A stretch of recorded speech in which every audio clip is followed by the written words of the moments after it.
Let's get started. This is my room. And in this little corner, we're going to create something magical. Our very own wisteria tree. All you need is a paper roll. I got mine from Misho. It's 5 meters long. Start by crumpling the paper, just like this, so it forms natural textures. See? Now it actually looks like tree bark. I secured everything using double-sided tape. Okay, this already looks perfect. Now let's add more branches.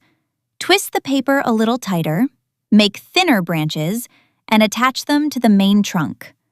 Look at that! Our tree is taking shape. Now comes my favorite part, flowers and leaves.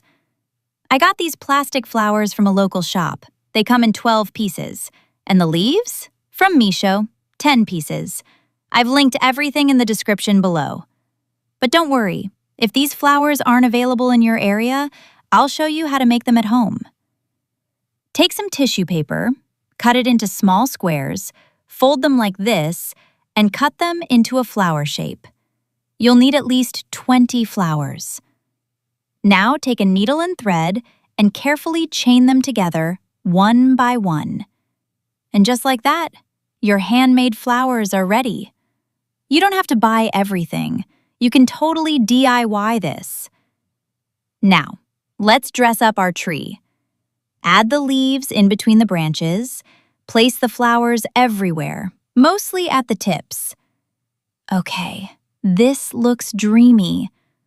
Wow, it's ready! It looks absolutely perfect. I chose white flowers to match my room's aesthetic. But tell me in the comments, what color would you choose? And don't forget to like, share, and subscribe for more DIY magic.